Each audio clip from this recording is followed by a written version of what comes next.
Welcome to the Gestalt Get Together, presented by SpeechTherapyPD.com. Each episode has its own accompanying audio course on SpeechTherapyPD.com and is available for 0.1 ASHA CEUs.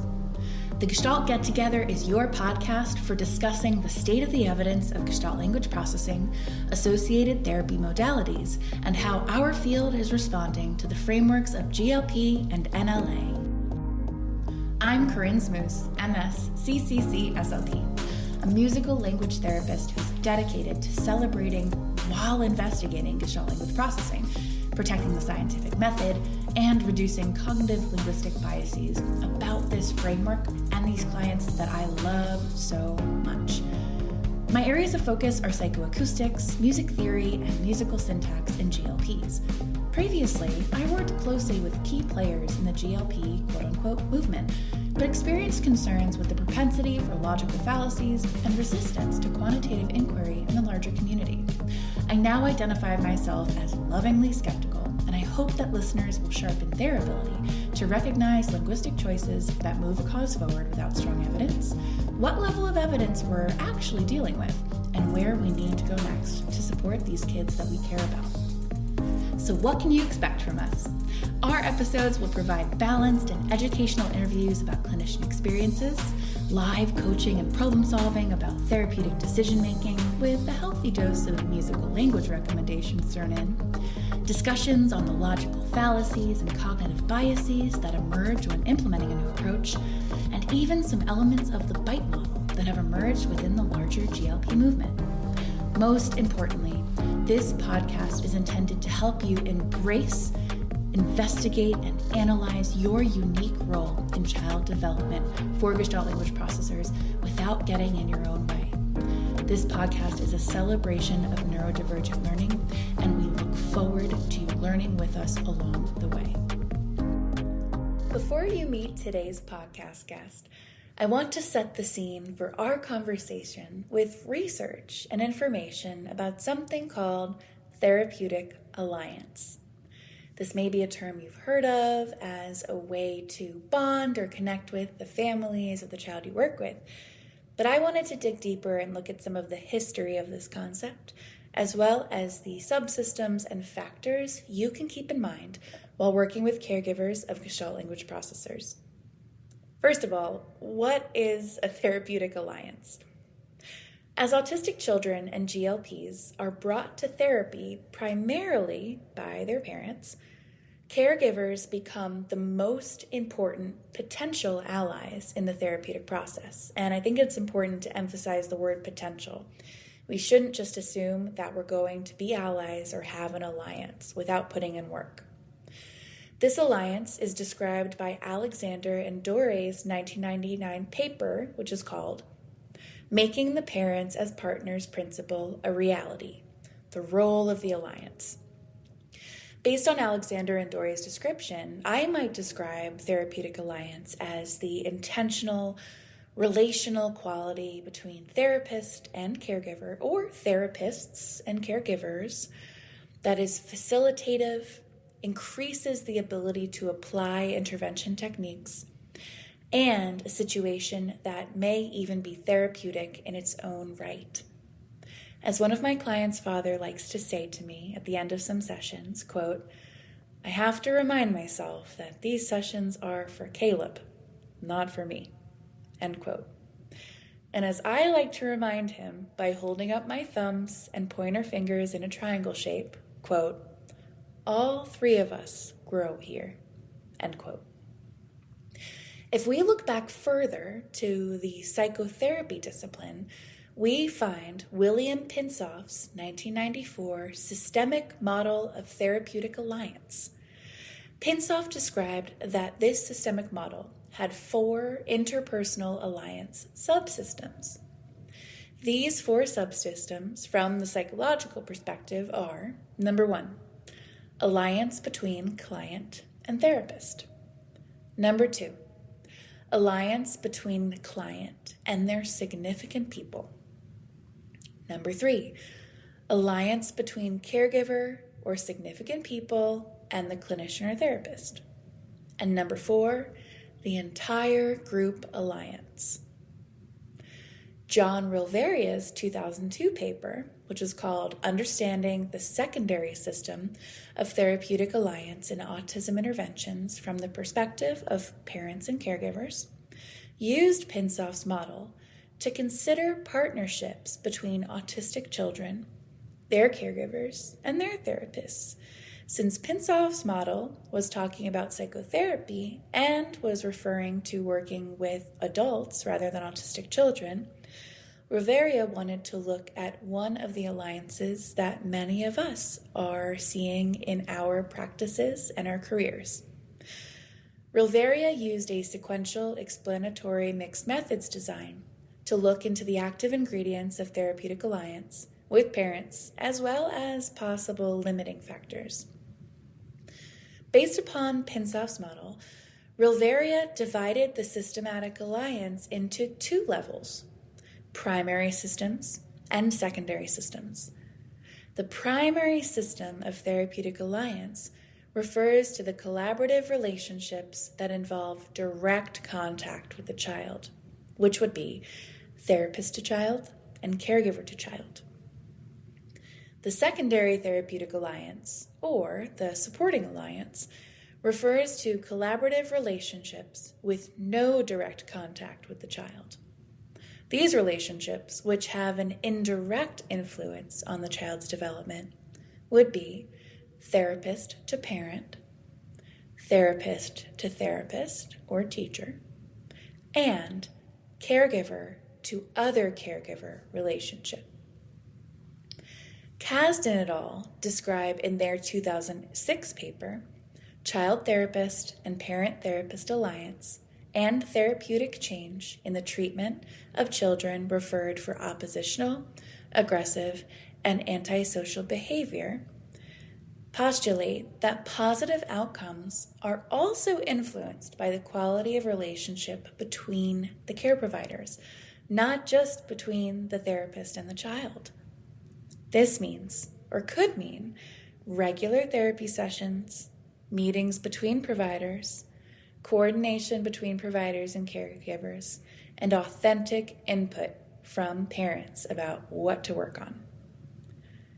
Now, let's look a little bit deeper at Rilveria's ideas about what factors may make the therapeutic alliance more successful. Rilveria outlined 4 factors, similar to Pinsoff. They each had 4 main areas. Number 1, parent attitude towards treatment. Number 2, parent compliance to recommendations and techniques for a home program. Number 3, parent stress level. And number 4, the severity of a child's diagnosis, disability, or challenges. So firstly, let's talk about treatment attitude and parent attitude. Possibly even therapist attitude might be something to consider as I'm reading these ideas about how you feel about working with a family or child. But let's think about mostly parent attitude. Treatment attitude refers to what knowledge parents are able to and willing to acquire about their child's disability or language processing style, as well as their possible prognosis. It refers to awareness of and acceptance of the need for treatment, as well as their openness to an interpersonal therapeutic relationship with a capable provider. I want you to take a moment to reflect on a family you've worked with who has shown these traits: willingness, awareness, acceptance of treatment, openness to you and to work with you as a provider. I want to also know, what did you do to reinforce or cultivate these qualities while working with the family? On the other side, if treatment is seen as demanding, irrelevant, unhelpful, or a burden, families may develop a negative attitude.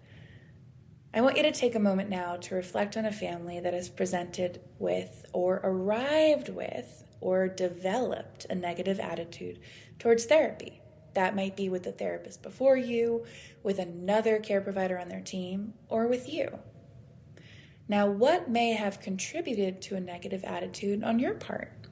Perhaps what you didn't say or didn't do. What would you do differently if you were to work with them again? But also, it's not that simple. We always want to think about the greater systems that influence the people who walk through our doors, or the people whose doors we walk through. Can you think of more systematic reasons why this family perceives therapy this way? Does the setting you work in facilitate therapeutic alliance or make it challenging?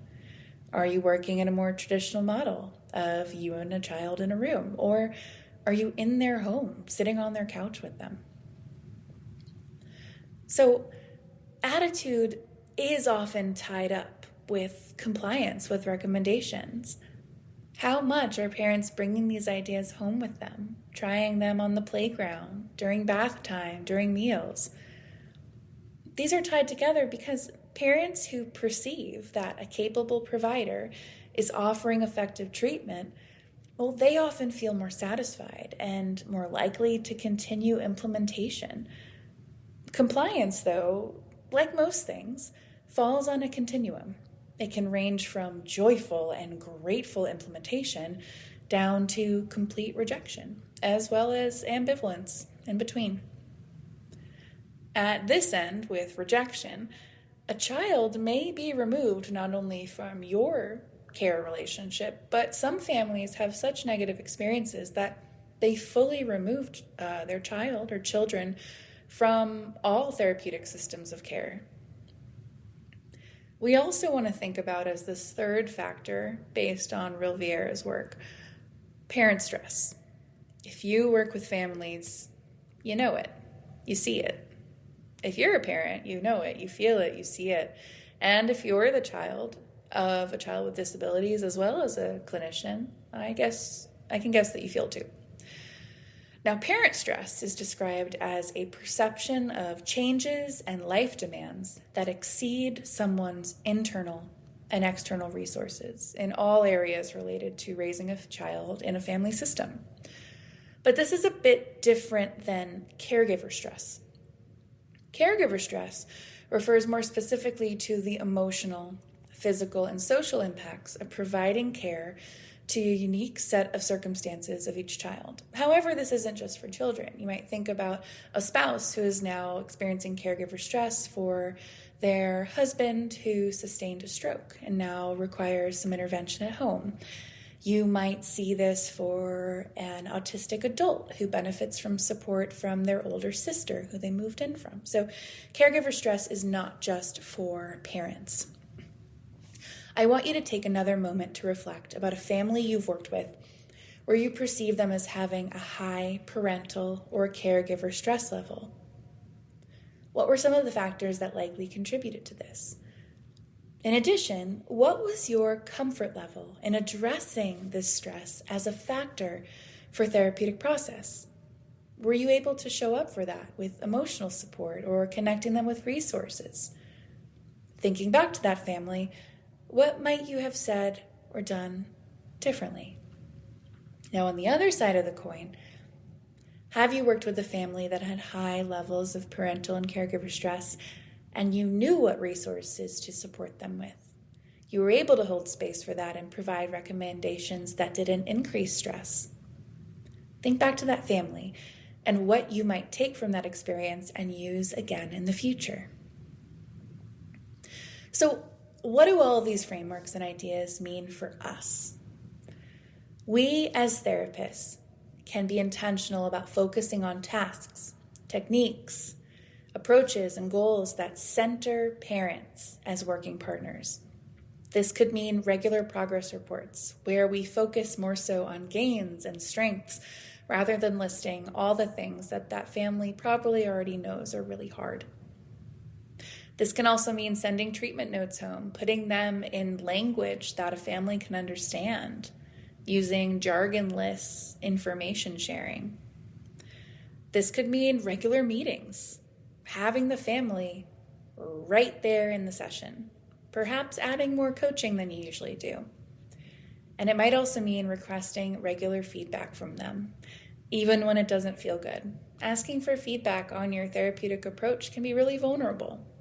But We have blind spots to our own work, and we may be missing out on critical factors that only that family knows about their child. Remember, they spend the bulk of their time with them, and we often only get 30 to 60 minutes a week. This can also mean, when we're thinking about therapeutic alliance, is for us to put an intentional focus on forming and building a bond with and between the caregivers. We can be a source of steady emotional support. We may be one of the few people that family can show up to consistently every week and be a listener.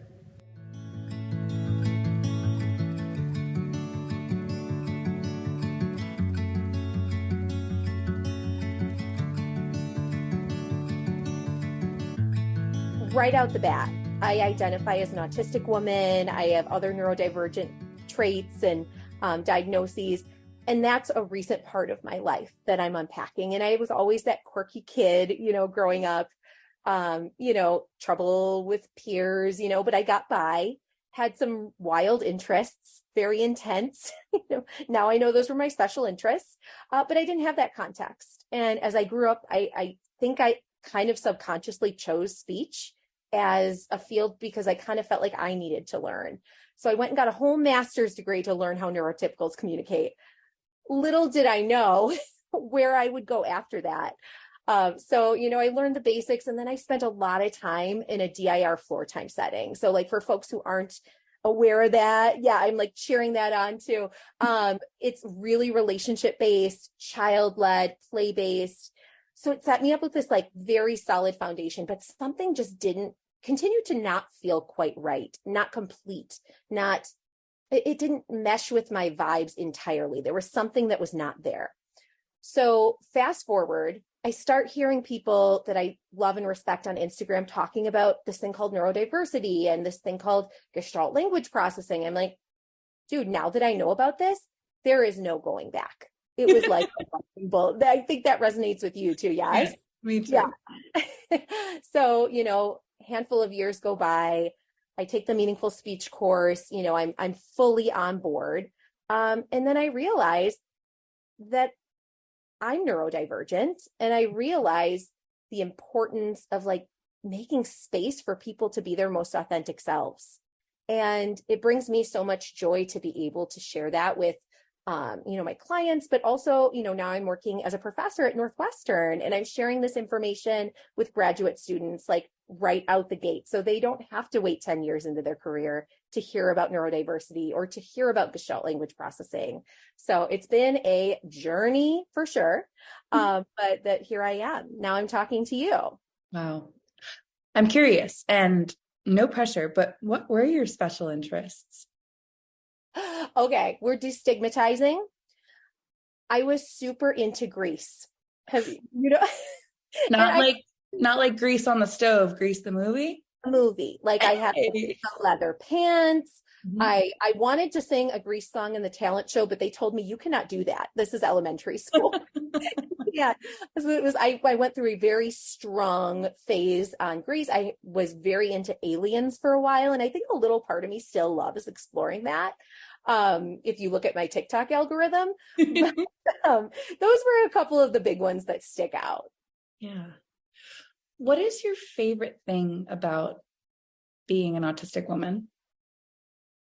I think before I knew, I was deep in my shame, and I was broken, and I thought I just like, why is this so hard for me? Like everybody else, they don't seem to like put as much effort into like having this conversation, and why am I so exhausted all the time? Now I know I was burnt out, and now I know my brain and I know my body, and I love that feeling of like being in tune with myself. And I feel like some of that shame released when I found that out. That makes sense. Oh, that's beautiful. It does. So a big part of this podcast, the Gestalt Get Together, is about bringing voices to the front who typically don't think that they have a voice to share in the conversation. So many podcasts around therapy or around just like the helping professions, the sciences, they really feature, people at the top. scientists, people who are experts. And I don't know about you, but when I'm listening to a conversation between two experts, I feel like that is a huge jump from where I am. And how will I possibly get to that level? But when I hear from someone who is in the process of learning, who is on their way to becoming an expert, whatever that might mean, I feel more like I can be part of that conversation. And excuse me, that my voice is also important.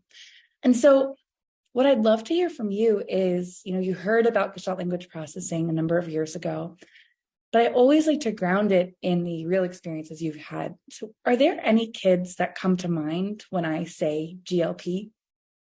Oh my gosh. The first one that always pops into my head was a child I treated years before I ever heard about Gestalt language processing. And I think that probably is the case for a lot of us, right? Where we have that like, oh, that's what that was moment.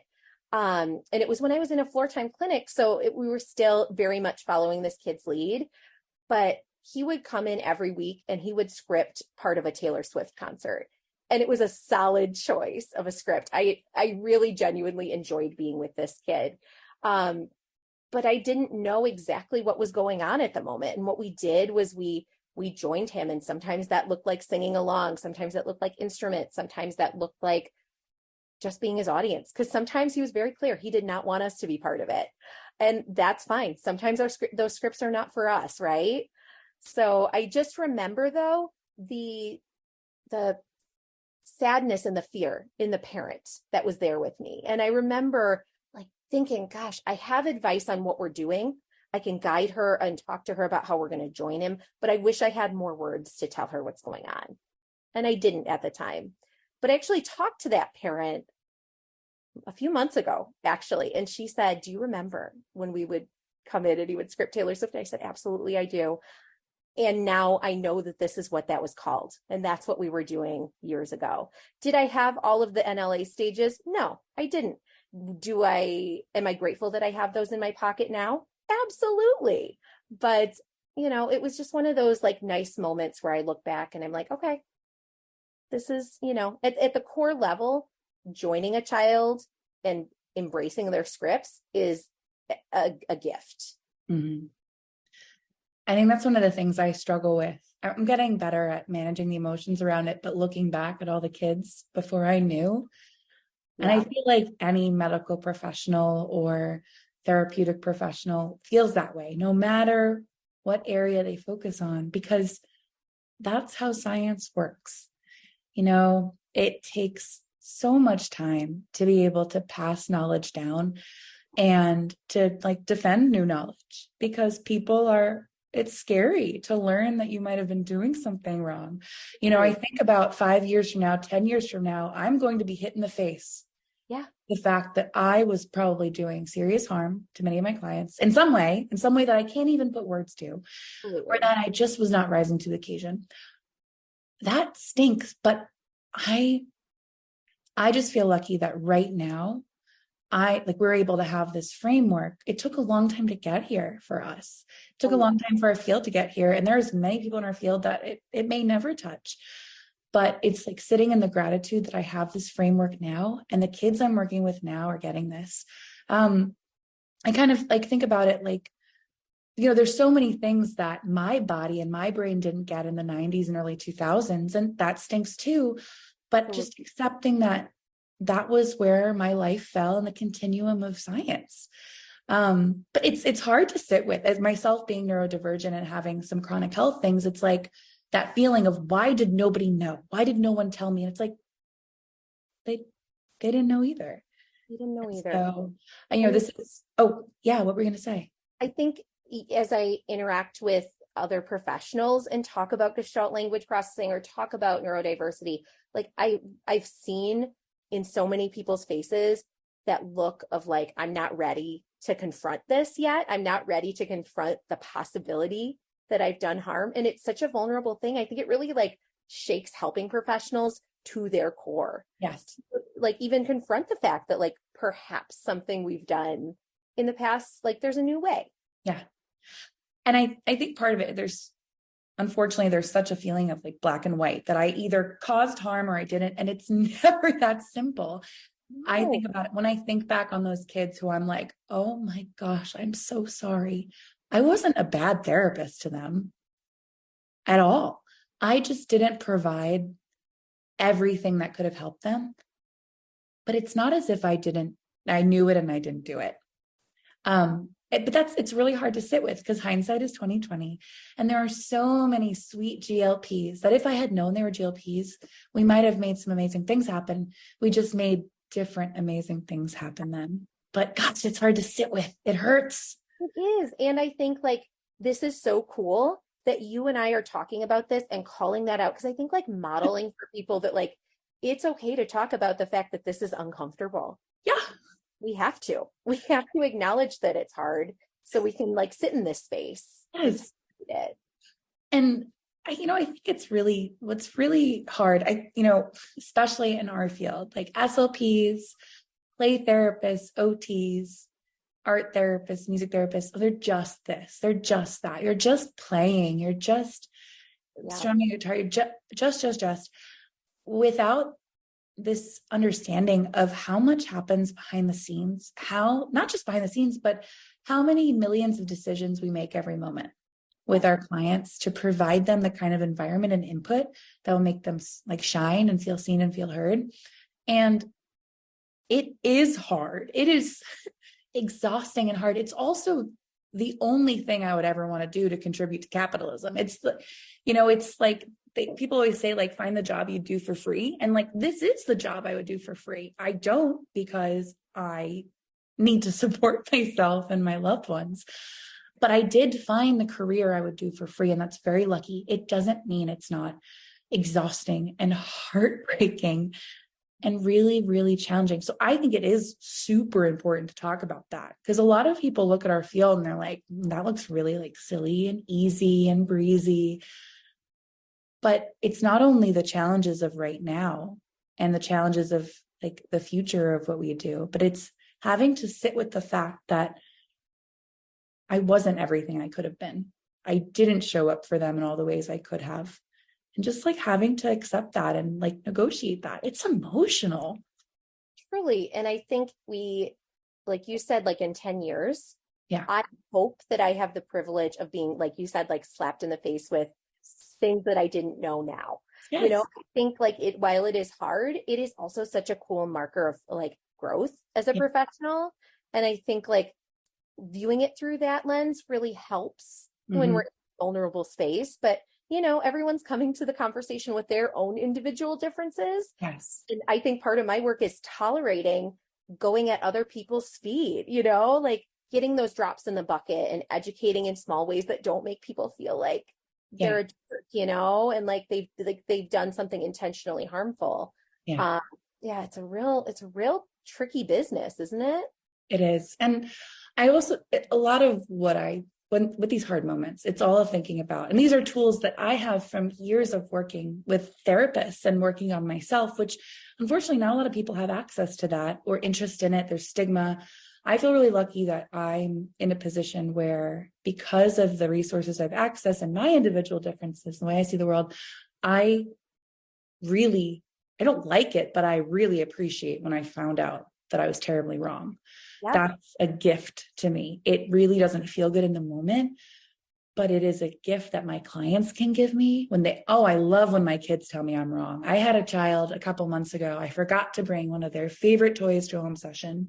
And at the next session, they go, Miss Corinne, that was not responsible. It's like, yes, thank you.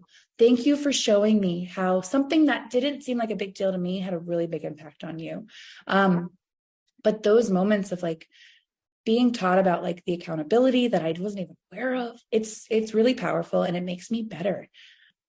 But to kind of come back to the original point of like so many families, and I've heard from families, and families I don't work with too, that they're really intimidated by their therapists. They're very intimidated by their doctor, and they leave those appointments feeling like SHIT.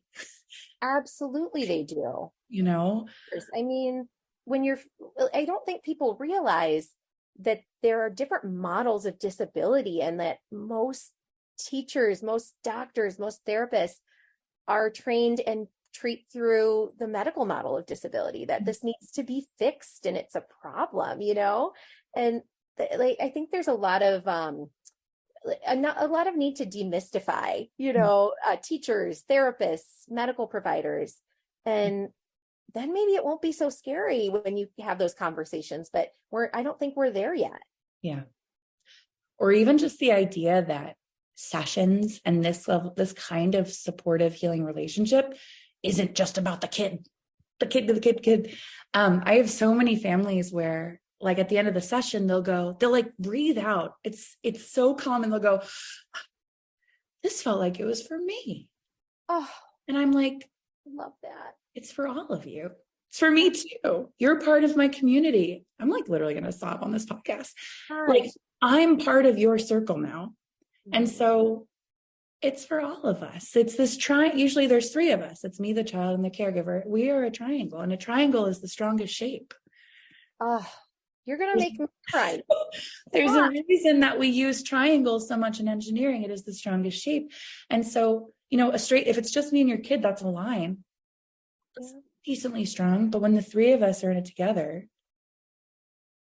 like, amazing things can happen. Amazing. And you know what? I think, like, the parent piece too has been such an important part of my NLE journey, because there's been families, after I've spoken to them about their child's language, where they've said, like, this is the first time someone has spoken about my child's language in a way that makes sense to me. Yes. Not only the words I'm using, but like through this framework, they get it. And like, parents know when you get their kid. Yep. I didn't know what this was, but I know that you got it. Yep. Like, you got the nail on the head.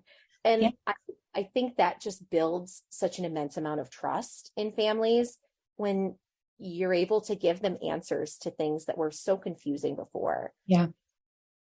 But also with answers that have a pretty clear roadmap. We don't know how fast or how slow the stages will go. We cannot predict that. But when you can give someone, hey, these are 6 stages that most kids are capable of going through with the right supports, it's like, whoa, that's awesome. You don't have to keep waiting for the next little bit of information of, here, this is what might happen next. Or and I think, like, the number not being 13, 20, it's 6. Whew, we can handle 6 things. It might take 11 years, but we can handle 6 things. That's how I feel too. We can do this. I think that roadmap brings a lot of peace to people, like having, like, I don't know, like these families that have gone through behavioral therapy that have been told, don't let your child script, tell them to stop, ignore it. Like, I think on some level, these families too, just like, no, this didn't feel right, and I think the relief in hearing that, like, not only can we let your child script, we're going to, and we're going to help support them so they can, get to stage 6, hopefully eventually through this work. But we're also still embracing their preferred scripts that they may choose to use later on. Like, we're never shutting that down. Never. Like, treating these children like people that they are, like, it's like such a basic thing. But I mean, I'm a mom, and like, oh yeah, I've got 2 littles, and honestly, I see them as Gestalt language processors too. And it's fascinating to watch the way their language develops. And it's typically developing Gestalt language. And it's just so cool to watch. But I can only imagine if somebody said to me, like, this is not okay, tell them to stop. Like, I would slam the door in that person's face. Like, get out of town. That's my kid, And what cognitive dissonance so many families have experienced and continue to experience when, I think something Marge says a lot is, like, believe in them, believe in your child. And so many families I work with, they don't know the words for why they believe it. They believe that scripting is important and these gestalts are important, but they are also being told that they're wrong. And that is when you're, like, that parenting instinct of knowing that your child is doing something valid and real and important. And then when the rest of the world, especially when you get that big list of recommendations at the end of your diagnosis of things you have to do, or or the world's going to explode. That's how families feel. Like, if I don't do this right now. There's such fear, and it's not okay. Actually, parents shouldn't have to be put in that place. It's such a vulnerable place to be. And I feel grateful whenever I get to be part of that person's journey and to give a different perspective. Yes. But I also had families tell me, like, this is really confusing. I'm getting different advice from different people. And like, I think there's a lot of power in having really frank conversations that, like, yes, I will validate your reality. You are getting different advice from different people. And here's why. Here's how I'm viewing. Here's how this person was probably trained. And we're not, no shade to that person. You're viewing that child and they have an immense amount of expertise. And here's the way I'm viewing your child and what my recommendations would be. And like, I think informed consent, like, matters so much, right? Like, for the kid, for the parent, like, consent is huge. And these are the conversations I love too. That's why I love working with littles, like pre-speaking GLPs. I love them. Give me the GLP who doesn't make any sounds yet. Give me the GLP who's just cooing, like, because then I can be your partner through the trauma of like the diagnosis, like, because we've made it into a traumatizing experience for families. But like, I want to be there with you. I want to be the first person who tells you what autism means. Yes. Like, let me talk to you about how beautiful autism can be. Like, I want to be that first person so you can build up your own conception of it before anybody like else comes in and tries to convince you that it's like a disease, Beautiful.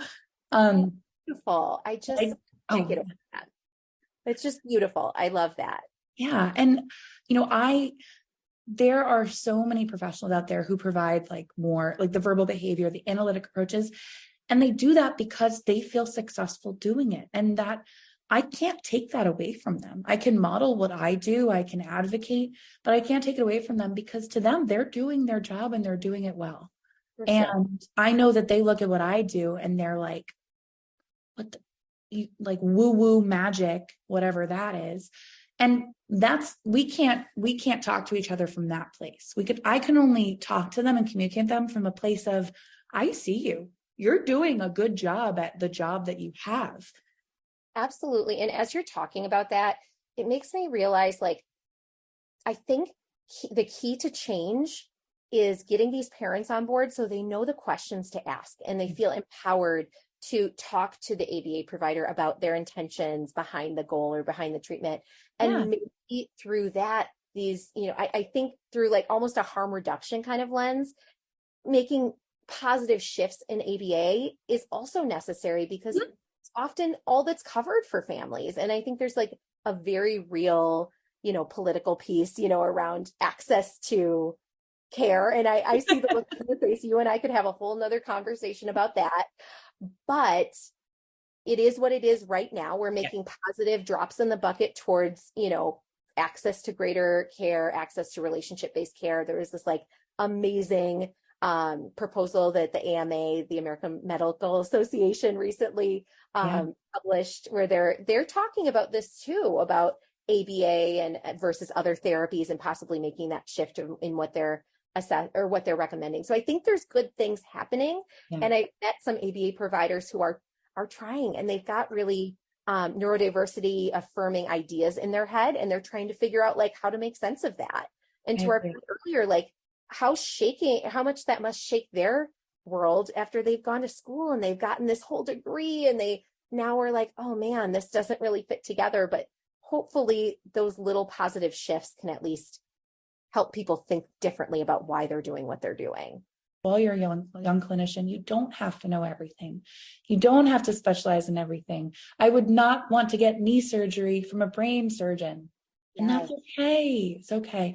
And same for you parents listening. When you get that list of recommendations or you learn about GLP and NLA, you might want to do everything right now before it's too late, whatever that might mean. Pick the thing that feels right.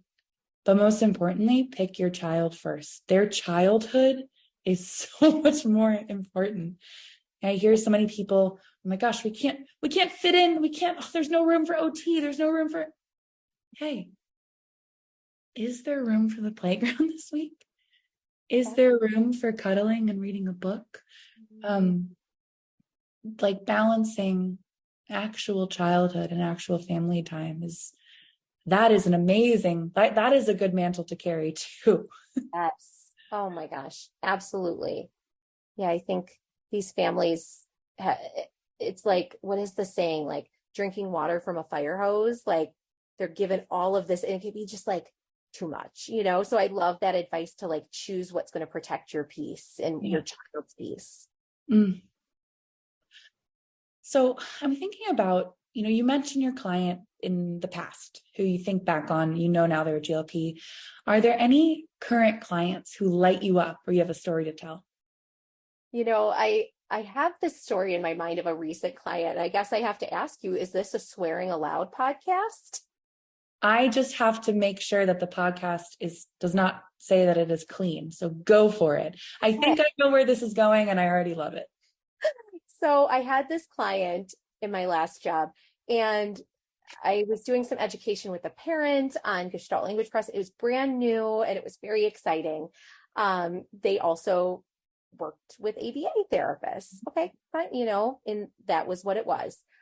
The mom in a meeting came to me and said, this weekend, this child was hanging out with all of their older cousins, and then they had ABA. And this child told this ABA therapist, "Shut the fuck up, bitch." And mom said to me, "And that was a Gestalt, right?" And I was so thrilled.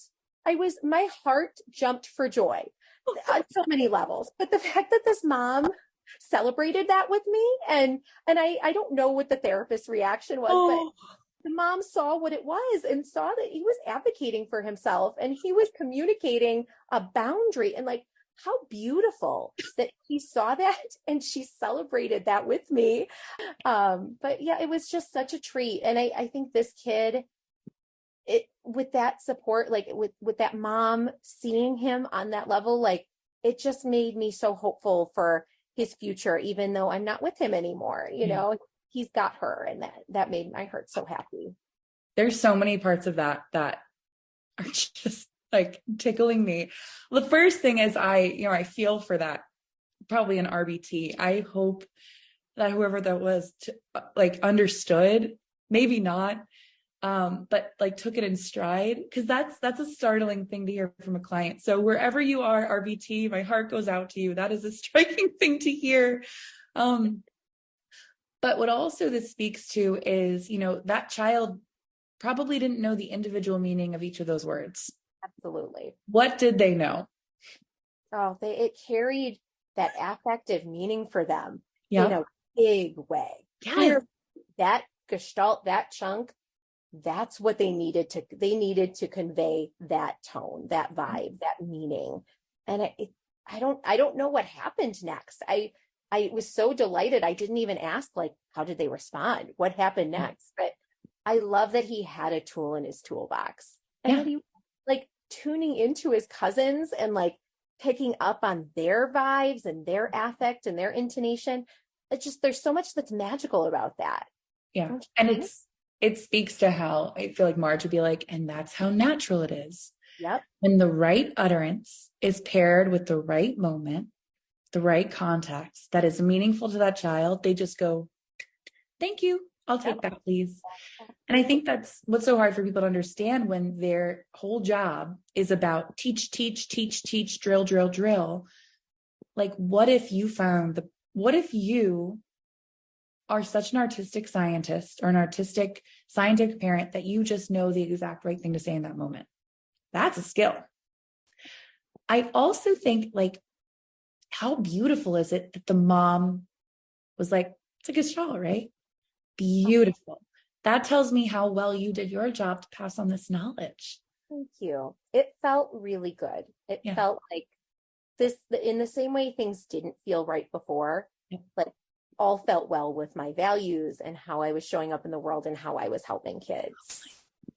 When you have that depth of connection, I know for me, I feel like I get onto the level of my GLPs, how they experience the world in such a detail-oriented, focused way, such a sensory-rich way, rather than semantics first, or like semantics and tactics first, or thinking 6 steps ahead of everyone around them. It's like, hey, we're in this exact moment together. Beautiful. That feels right. Okay, I have a question for you. Let me pick your brain. Do it. So I too, when I'm in the room with families, love doing that modeling piece. And then, that sort of leads to the coaching and the stepping back and the letting the parent take the lead. Yeah. But what would you do in a teletherapy session? I have sometimes some teletherapy where I'm doing parent coaching. And when I ask them to sing, when I ask them to join and do that vocal play, when I ask them to try silly intonation, that's vulnerable. And it's especially vulnerable when someone's watching you through a screen. Mm-hmm. What advice do you have for someone who's coaching a family around like those more musical components? Oh, good question. So yeah, teletherapy is something that I got really good at during the pandemic, the height of quarantine. And I do a couple now, but in my heyday, I had some strategies there that helped families, even if they didn't feel more comfortable, they felt like it wasn't the scariest thing in the world. So some of the strategies there was I started asking them how many minutes they would like to try it. I gave them kind of a fixed choice. I was like, okay, do you want to experiment with this for 2 minutes or 3 minutes? Gave them some choice in it. Then I would set a timer on my phone and turn off my camera and turn off my microphone. And I would say to them, for the next, whatever they chose, give them some agency there. For the next whatever minutes that you choose, I just want you to play around with this. I'm not going to be listening and I'm not going to be watching. And I would do something else. Of course, I'm old, I'm tuned in. I can't help it. I'm hyper vigilant, baby. But I would tell them these next few minutes are just for you to dip your toe in the water. Try it out. Because what that does is it takes away the pressure of now I want you to practice and just staring and expecting a certain result. It's setting up the expectation that I don't have an expectation. Oh, that's so freeing. I imagine myself in that parent's shoes and how nervous I would be being on display like that. So I think that even if it's just the black screen gives me permission as the parent to pretend you're not there and let my guard down. That's beautiful. I love that. Thank you so much. The other side of that is and I'm not sure what your background is, your clinical background. For me, I come from the early intervention world where we coach like crazy.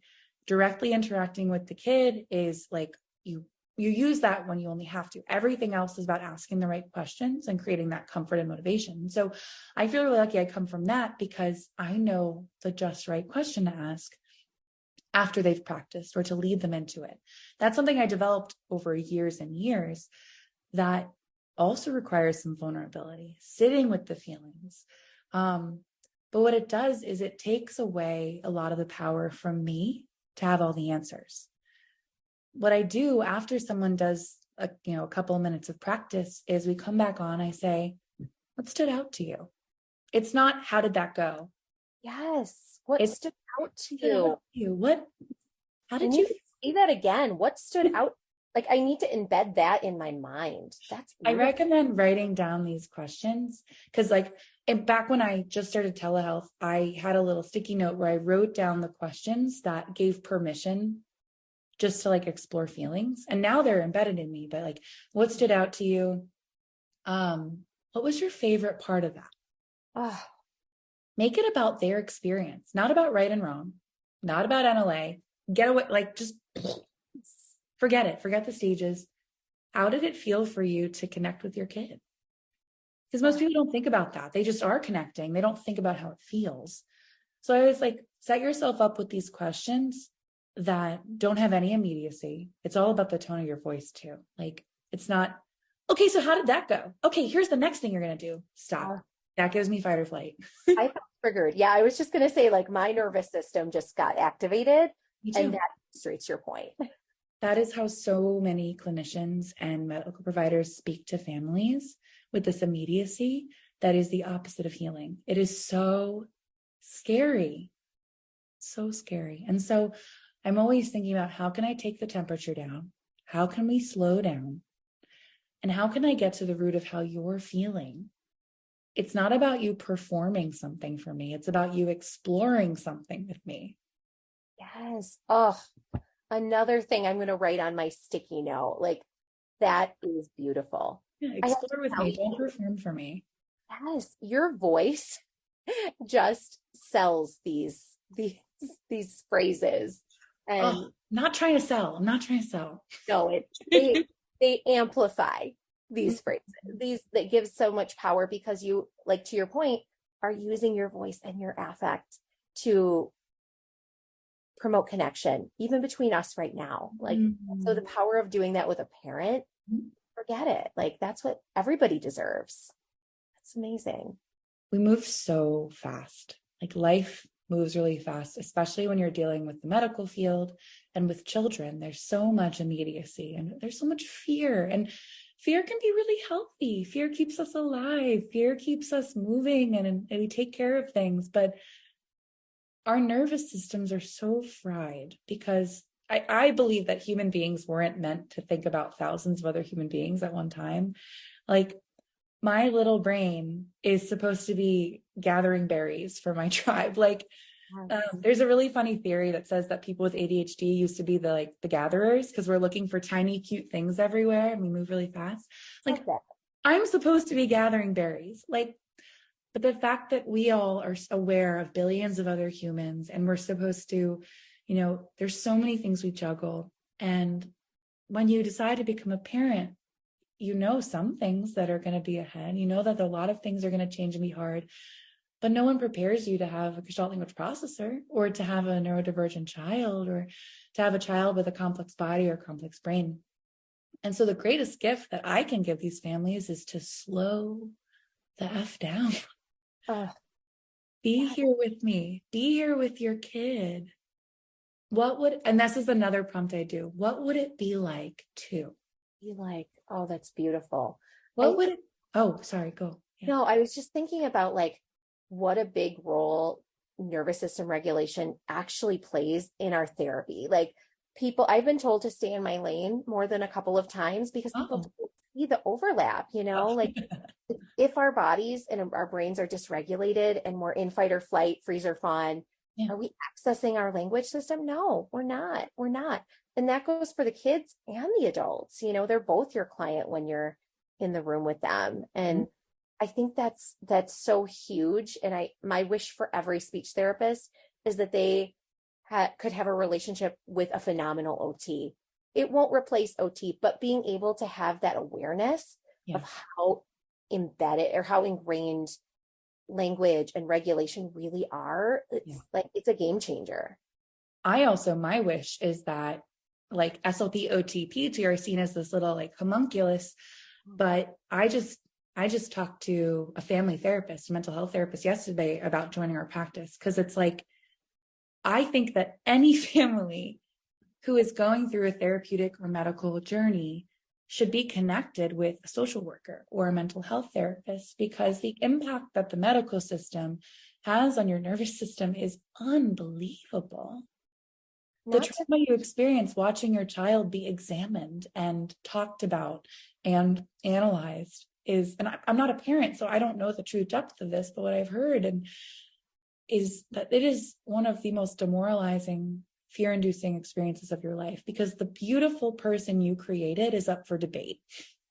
Oh, that's heartbreaking. And this medical model that talks about people as things that are broken and needing to be fixed, that's heartbreaking. It just all doesn't, it forgets that we're all people, it's, the system is broken, but I think connecting people to mental health, so powerful. I am a lover of all therapy. Oh my gosh, me too.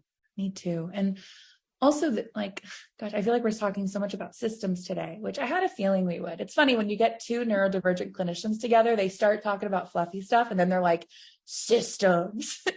God. Yes. And I feel like with GLPs too, there's so much of a need to look underneath the words, to Look at, like, don't take it literally. No. Look at, the meaning behind the Gestalt. Look at the meaning behind the movement of their body. Like, there's so much that kind of overlaps with that emotional realm too, just in our like analysis of their language and our detective work of like, what's going on here? And then you think about like the self-advocacy piece and the identity piece for an autistic or a neurodivergent kid, and like how much our ability to help them communicate to self-advocate and to understand themselves overlaps with their emotional processing of what it means to be autistic or otherwise neurodivergent, and coping in a world that is ableist and broken in some ways. Oh, Stephanie, we talked about so many exciting things today. I feel like you and I could probably talk for hours and not even scratch the surface of what it means to have our roles in these kids' lives, what it means to support GLPs, and also what it means to operate in a very weird system and set of systems. But for today, we are going to wrap up this conversation. I do want to ask you, here's another one of my coaching questions. What is one thing you are absolutely going to take with you from this conversation? How do I pick? I am going to take with me in my soul the gift of slowing down myself, my families, allowing them to be in the moment, giving them that space and that permission to slow down. I think that's going to stick with me for a while. That makes me really happy. There's a lot of power in slowing down, which is rich. It's rich coming from me because I'm the Energizer Bunny. So, Stephanie, thank you so much for joining. We are definitely going to have you back for another episode. And for those of you who are listening and curious about Stephanie, where can we find you? Oh, I'm all over the place. I am on Instagram at BeMeSpeech, BEME speech. And that's connected to a neurodiversity consulting sort of side hustle where I support families and schools and whoever wants to learn more about neurodiversity and Gestalt language processing and all those things that go together. I'm also an assistant clinical professor at Northwestern in their speech program, telehealth and in person. And I'm putting together a social group for the fall that I'm so excited about. It's for autistic kids and it supports their identity and their ability to advocate for themselves and all of these foundational pieces that like these kids deserve to have from like their little preschool lives on up.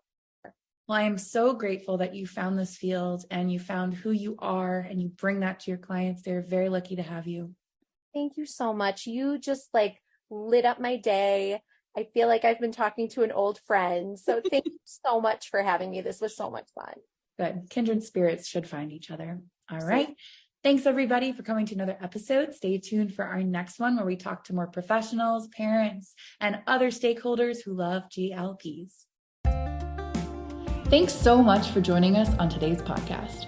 Remember to go to speechtherapypd.com to learn more about earning ASHA CEUs. We want you to get credit for the hard work you've put in to further your education. We also appreciate your support. We'd love for you to write a quick review of the podcast and subscribe. If you're listening on a streaming platform, feel free to rate us. 5 stars is great, 4 stars is awesome, but we also appreciate honesty around here if it's lower. That way, your ratings and your reviews will help get our podcast to more clinicians like you, as well as parents and people from other professions who might benefit from learning about Gestalt language processing. Now, if you've indicated that you are part of the ASHA registry and entered both your ASHA number and a complete address in your account profile prior to the course completion, we will submit earned CEUs to ASHA for you. Please allow 1 to 2 months from the completion date for your CEUs to be reflected on your ASHA transcript. And also, please don't hesitate to tell us which topics you would like us to cover in future episodes. To get in touch, drop us a line in the comments section or send us a message on social media. We'd love to hear who you want us to interview, what topics are on your mind, and where you'd like us to investigate when it comes to the world of GLP. Okay, but here's the really cool part, especially because you listened all the way to the end. For our Gestalt Get Together listeners, we actually have a special coupon code to receive $20 off any annual subscription to speechtherapypd.com. Head over there to get ASHA CEUs for listening to this podcast and all other episodes. My code is Gestalt20. You're going to put Gestalt in all caps, and that is GESTALT 20. I hope to see you at our next episode.